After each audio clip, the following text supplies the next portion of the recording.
బాగా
వందే మునిం విఘ్నకం తగదాగమం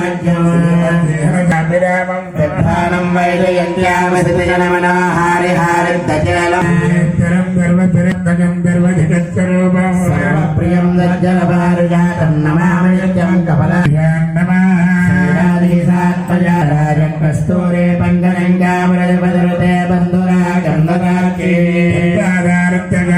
బ్రహ్మవిరడలే లోచనంజం నమః చతుర్వక్త్రం చతుర్భుజం విచింతయే పూరకాంభ్యాం నమః కోనపాయ తుమదేశ్వర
బలిహారాలు పడుతున్నారు. తిరగడం కాదు, బలిహారాలు.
Amen.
మొదటి సంవత్సరంలో ఇలా వచ్చిన అందరూ కూడా ఇలా వచ్చిన ఒక సంవత్సరంలో గడుపుబెట్ట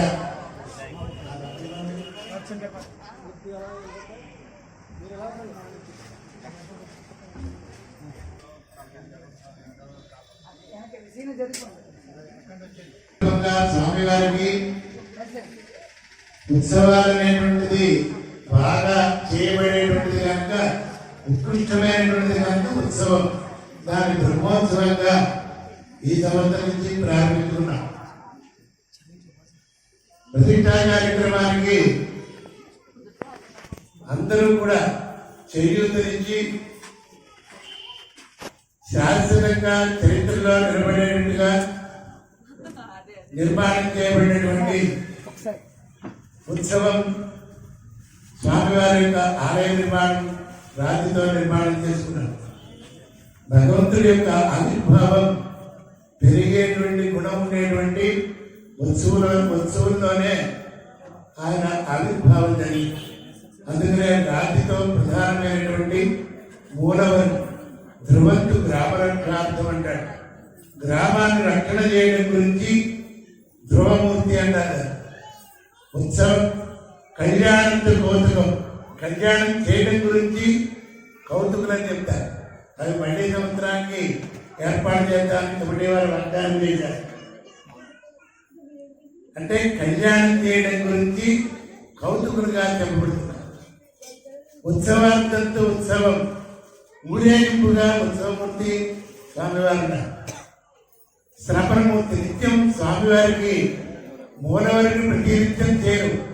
విశేషమైనటువంటి కార్యక్రమాల్లో తప్ప నిత్యము చేసేటువంటి అభిషేకం సారగ్రామ రూపంలో కానీ చిన్న 6 గుణాలు విగ్రహం లోపల ఉండేటువంటి విగ్రహం మూర్తి కానీ స్వామివారికి స్నపనమూర్తి అంటారు.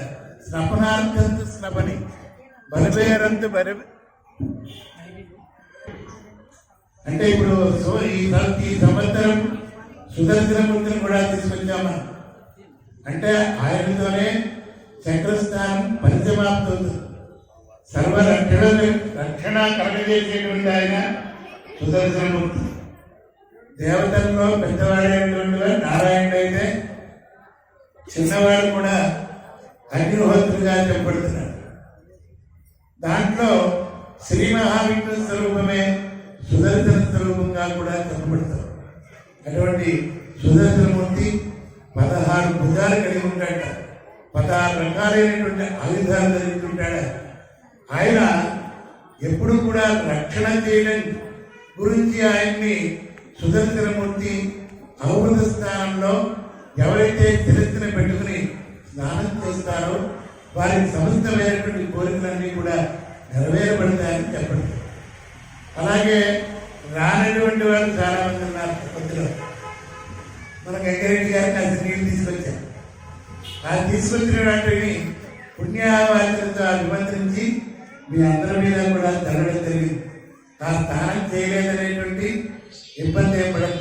ఈ నీళ్లు జరగడం వల్ల సమస్తమైనటువంటి తీర్థాల్లో స్నానం చేసినటువంటి ఫలితం కలుగుతుంది. అటువంటి పుణ్య ఫలితం మనందరికీ కావాలనేటువంటి ఉద్దేశం కలిగి భక్తులందరూ కూడా ఒక ఆయన ఉన్నాడే, ఆయన జీవితంలో చాలా సంపాదించాడు. ఎంత సంపాదించాడంటే 1000 కోట్లు సంపాదించాడు.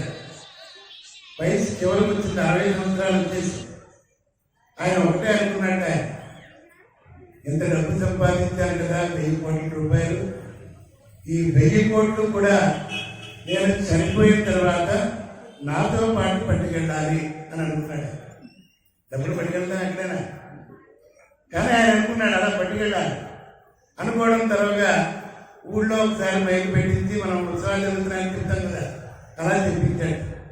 ఎవరైనా సరే నాతో పాటుగా నేను సంపాదించినటువంటి డబ్బు కూడా తీసుకెళ్ళేట్టుగా మంచి ఉపాయం చెప్పినటువంటి వాడికి 100 కోట్లు ఇస్తాను. మరి ఎలా అయింది? ఎవరు రాదా? ఎవరు చెప్తారు? కూడా పెట్టినటువంటి ఉపాయం ఎవరు చెప్పలేదు. మళ్ళా 2వ నెలలో 200 కోట్లు ఇస్తారు. మళ్ళీ 3వ నెల వచ్చేసరికి కన్నా రావట్లేదని సగం 500 కోట్లు ఇచ్చేస్తాను, ఎవరైనా ఉండలేండి అంటారు. సరే ఆఖరికి ఊళ్ళో ఉండేటువంటి ఆయన బాగా పండిపోయినటువంటి వ్యక్తి, జ్ఞాని ఆయన రావడం ఇంటికి వచ్చాడు.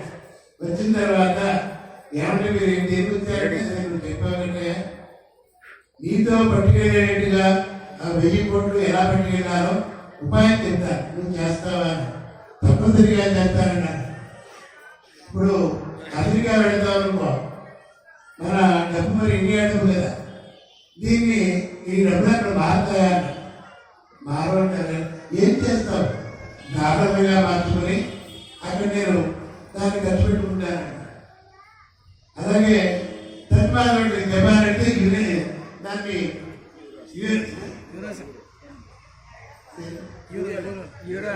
యూరో అంటారు. అలాగా ఏ దేశం పెడితే ఈ ఇండియా డబ్బులు మార్చుకుని అక్కడ ఖర్చు పెట్టుకోవాలి. అలాగే నీతో పాటుగా కూడా ఈ డబ్బంతా పట్టుకెళ్ళాలంటే దీన్ని పుణ్యంగా మార్చుకోవాలన్న. ఎలా చేయాలి అంటే ఇదిగో విశేషమైనటువంటి శాశ్వతమైనటువంటి దేవాలయ నిర్మాణ, అన్నదానాలు, అలాగే లేనటువంటి వారికి దానం చేయడం, ఇవన్నీ ఎప్పుడైతే చేస్తావో ఈ 100 కోట్లు నీతో పట్టుకెళ్తావయ్యా పుణ్యం రూపంలో అని చెప్పాట. చెప్పడానికి చాలా ఇదిగలిగి ఆయన ఏం చేశాడంటే నువ్వే దీనికి ట్రస్టీగా ఉండి ఈ డబ్బులన్నీ నువ్వు జాగ్రత్తగా ఖర్చు పెట్టమని ఆయనకు అప్పచెప్పాడు. ఈ 500 కోట్లు నాకు వద్దన్నాడు. అయితే 1000 కోట్లు నువ్వే జాగ్రత్తగా ఖర్చు పెట్టి దానికి నాకు పుణ్యం వచ్చేట్టుగా చేయమన్నాడు. అలా ఊళ్ళో ప్రతి వ్యక్తి కూడా, ప్రతి భక్తుడు కూడా ఈ ఆలయంలో ఆలయ నిర్మాణానికి తమ వంతు సహకారం చేసినటువంటి వారికి ఈ బ్రహ్మోత్సవం అలాగే కమిటీ సభ్యులు చాలా కష్టపడ్డారు. మనం ఇచ్చిన డబ్బు సక్రమంగా వినియోగించాలి, దాత కావాలి, వ్యక్తి కావాలి. ఆ వ్యక్తి కమిటీ వాళ్ళు కూడా అలాగే దీన్ని సహకరించి మీ అందరికీ కూడా బ్రహ్మోత్సవమైనటువంటి ఫలితాన్ని పరిపూర్ణంగా గణ్యంతో వరకం ధారాలతో అంటాడు. వరకం అలా ఆకాశం నుంచి ధారగా చిల్లుపడిపోయేట్టుగా కురుస్తూ ఉందనుకోండి, జాగ్రత్తగా కూర్చుని ఒక్కొక్క బిందువు లెక్క పెట్టచ్చు. గణ్యంతే బాంసు భీమరవ సముద్ర మండలం కూర్చుని ఇసుక రేణువులు కూడా జాగ్రత్తగా లెక్క పెట్టవచ్చు. నగణ్యంతే విధత్రాపి ఆ బ్రహ్మగారి ధర కూడా కాదు. బ్రహ్మోత్సవం యొక్క ఫలితం ఇంత చెప్పడం. అటువంటి ఫలితాన్ని మీరందరూ కూడా పొందుతారు. ఆశీర్వచన రూపంలో ఆచార్య గారు, మన పురోహితులు గారు, బ్రహ్మగారు కూడా ఈ ఆశీర్వచన రూపంలో మీ అందరికీ కూడా ఇస్తారు కనుక ఆ కండువా పెట్టుకోండి.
అగ్నిర్యజతాయ దేవా రుద్రాగ్నే హవిషాదిధానః ప్రదేకా హృదయాని వేధి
స్వామివారి యొక్క పౌర్ణమిలో కార్యక్రమం పరిసమాగమాన్ని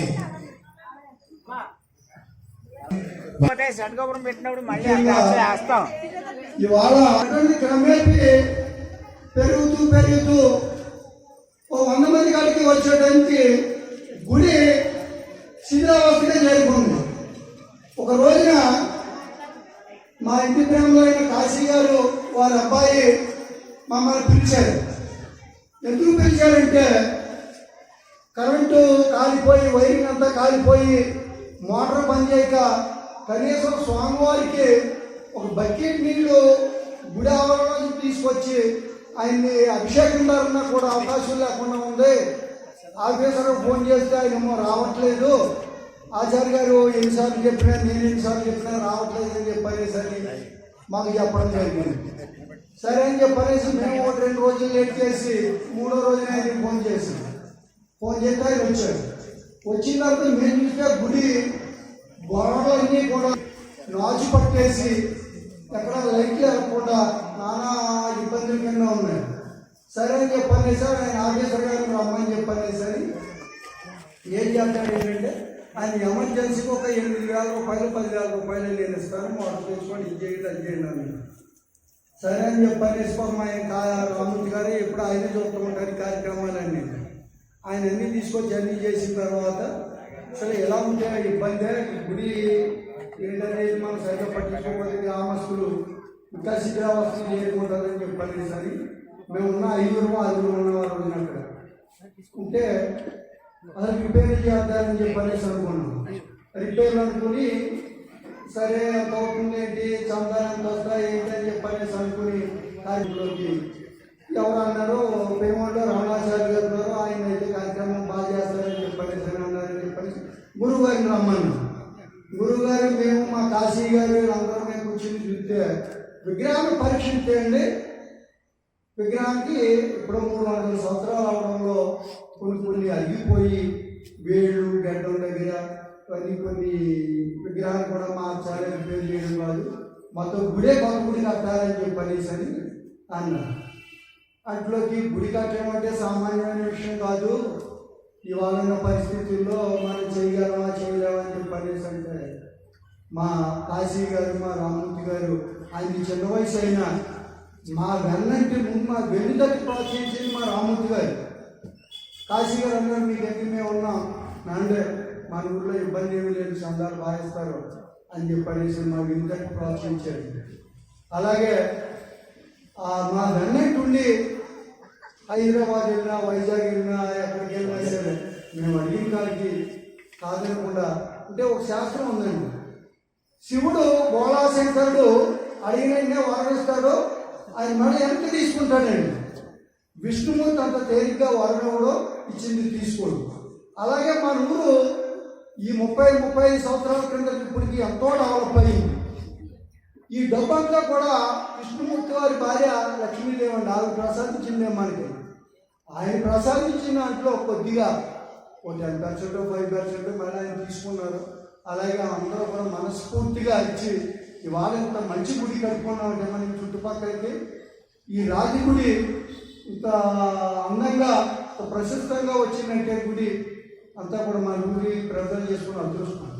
ఎందుకంటే ఈ చుట్టుపక్కల ఎక్కడ కూడా ఇటువంటి డెవలప్ అయ్యేలాగే ఈ కార్యక్రమాలు బ్రహ్మోత్సవాల టైంలో ప్రతి సంవత్సరం కూడా ఇదే టైంలో ఎందుకంటే మంచిగా కార్యక్రమాలన్నీ ప్రోత్సహించుకుని అందరూ కూడా ఇలాగా ఈ కార్యక్రమాలు చేసుకుని అందరి భక్తులు ధరించి మన ఇంకా డెవలప్ అవ్వాలని చెప్పి కోరుకుంటూ స్వామివారిని అది అవకాశం ఇచ్చిన అందరికీ.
యజమాన దంపతులు వెనకాల వెళ్తారు.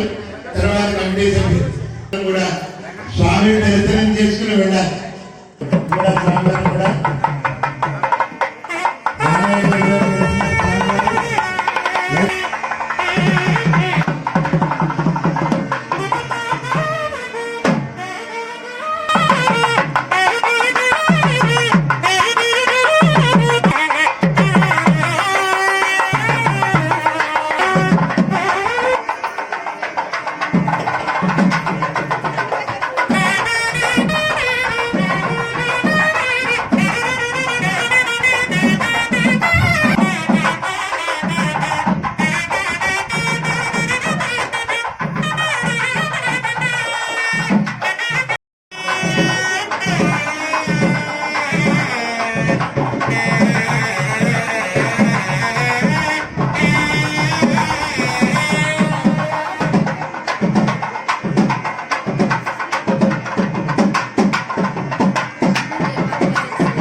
చాలు స్పీడ్ నడవాలి.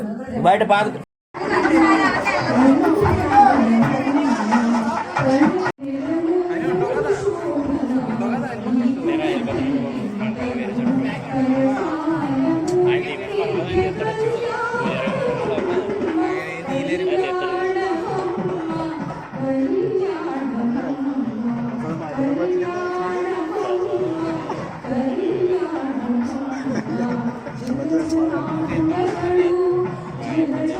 జీవించిన వీడియో సేమ్ అదే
పురుషాంధ్ర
అమ్మాయి ఎదురు రాకండి అమ్మ లైన్లో రండి.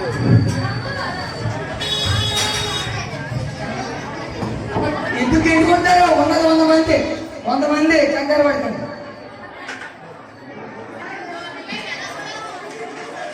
అద్దంలో చూడండి దేవుడిని అద్దం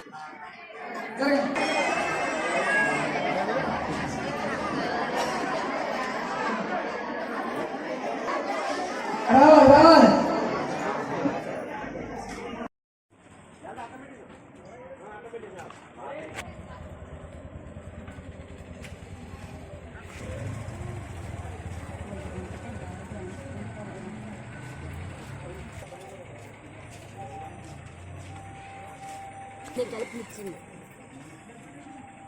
రెండు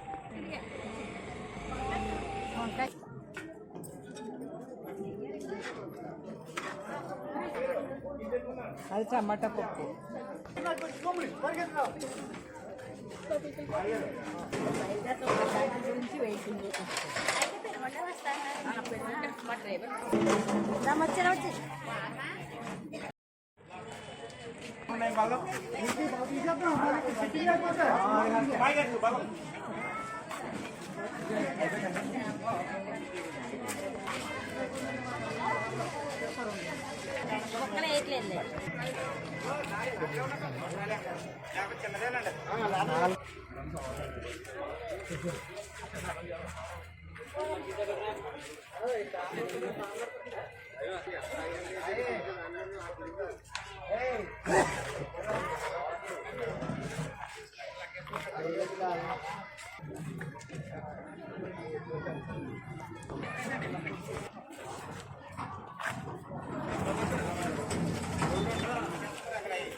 దగ్గరికే వస్తున్నారు. వచ్చి ఒకే చోటుకు వచ్చేస్తున్నారు. ఖాళీ దగ్గరికి వెళ్తున్నారు.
కావాల్సిన